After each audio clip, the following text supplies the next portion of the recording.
حیات الصحابہ جلد اول مضمون حضرت ہویتب بن عبد العجزہ رضی اللہ عنہ کے اسلام لانے کا قصہ۔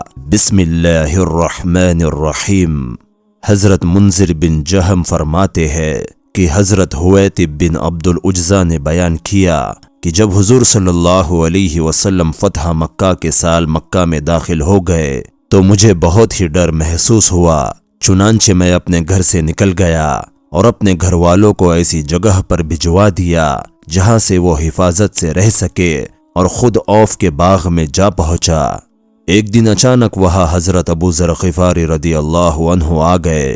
میری ان سے پرانی دوستی تھی اور دوستی ہمیشہ کام آیا کرتی ہے، لیکن میں ان کو دیکھتے ہی ڈر کے مارے بھاگ کھڑا ہوا۔ انہوں نے مجھے پکارا، اے ابو محمد۔ میں نے کہا لبیک، حاضر ہو۔ انہوں نے کہا تمہیں کیا ہوا؟ میں نے کہا ڈر کے مارے بھاگ رہا ہو۔ انہوں نے کہا ڈرو مت، تم سب اللہ کی امان میں ہو۔ یہ سن کر میں ان کے پاس واپس آ گیا اور انہیں سلام کیا۔ انہوں نے کہا اپنے گھر جاؤ۔ میں نے کہا کیا میرے لیے اپنے گھر جانے کا کوئی راستہ ہے؟ اللہ کی قسم میرا تو یہ خیال ہے کہ اپنے گھر زندہ نہیں پہنچ سکتا ہوں۔ اول تو راستے ہی میں قتل کر دیا جاؤں گا، اور اگر کسی طرح گھر پہنچ گیا تو وہاں گھر میں آ کر مجھے کوئی نہ کوئی ضرور قتل کر دیں گا، اور میرے گھر والے بھی الگ الگ جگہوں پر ہے۔ حضرت ابو ذر رضی اللہ عنہ نے کہا اپنے گھر والوں کو ایک جگہ جمع کر لو اور میں تمہارے ساتھ تمہارے گھر تک جاؤں گا۔ چنانچہ وہ میرے ساتھ میرے گھر تک گئے اور راستے میں اونچی آواز سے یہ کہتے گئے کہ ہویتب کو امان مل چکا، انہیں کوئی نہ چھیڑے۔ پھر حضرت ابو ذر رضی اللہ عنہ حضور صلی اللہ علیہ وسلم کی خدمت میں واپس پہنچے اور ان کو سارا قصہ سنایا۔ آپ نے فرمایا کہ میں جن لوگوں کو قتل کرنے کا حکم دے چکا ہوں، کیا ان کے علاوہ تمام لوگوں کو امن نہیں مل چکا ہے؟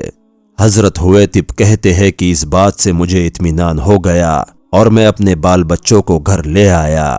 حضرت ابو ذر رضی اللہ عنہ میرے پاس دوبارہ آئے اور انہوں نے کہا اے ابو محمد، کب تک اور کہاں تک تم تمام لڑائیوں میں پیچھے رہ گئے؟ بھلائی کے تمام موقع تمہارے ہاتھ سے نکل گئے، لیکن اب بھی بھلائی کے بہت سے موقع باقی ہے۔ تم حضور صلی اللہ علیہ وسلم کی خدمت میں جا کر مسلمان ہو جاؤ، سلامتی پالو گے، اور حضور صلی اللہ علیہ وسلم تو تمام لوگوں میں سب سے زیادہ نیک اور سب سے زیادہ جوڑ لینے والے اور سب سے زیادہ بردبار ہے۔ ان کی شرافت تمہاری شرافت ہے اور ان کی عزت تمہاری عزت ہے۔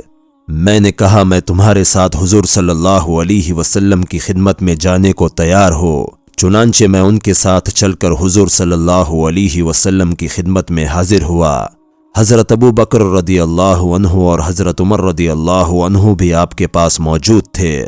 میں آپ کے سرانے کھڑا ہو گیا اور میں نے حضرت ابو ذر سے پوچھا کہ حضور صلی اللہ علیہ وسلم کو سلام کس طرح کرتے ہیں؟ انہوں نے کہا یہ کہو، السلام علیکم ایھا النبی ورحمۃ اللہ وبرکاتہ۔ چنانچہ میں نے آپ کو انہی کے لفظوں میں سلام کیا۔ آپ نے فرمایا وعلیکم السلام یا ہویتب۔ میں نے کہا میں اس بات کی گواہی دیتا ہوں کہ اللہ کے سوا کوئی معبود نہیں اور آپ اللہ کے رسول ہے۔ حضور صلی اللہ علیہ وسلم نے فرمایا تمام تعریفیں اس اللہ کے لیے ہے جس نے تمہیں ہدایت دی۔ حضرت ہویتب کہتے ہیں کہ حضور صلی اللہ علیہ وسلم میرے اسلام لانے سے بہت خوش ہوئے۔ آپ نے مجھ سے کچھ قرض مانگا، میں نے آپ کو 40,000 درہم قرض دیے اور آپ کے ساتھ غزوہ حنین اور طائف میں شریک رہا۔ آپ نے مجھے حنین کے مال غنیمت میں سے 100 اونٹ دیے۔ حضرت جعفر بن محمود بن محمد بن سلمہ اشہلی سے لمبی حدیث روایت کی گئی ہے جس میں یہ مضمون بھی ہے کہ پھر حضرت ہویتب نے کہا قریش کے ان بڑے لوگوں میں جو فتح مکہ تک اپنی قوم کے دین پر باقی رہ گئے تھے، کوئی بھی مجھ سے زیادہ اس جیت کو ناپسند سمجھنے والا نہیں تھا، لیکن ہوتا تو وہی ہے جو مقدر میں ہے۔ میں مشرکوں کے ساتھ بدر کی لڑائی میں بھی شریک ہوا تھا۔ میں نے اس لڑائی میں بہت سے سبق والے منظر دیکھے۔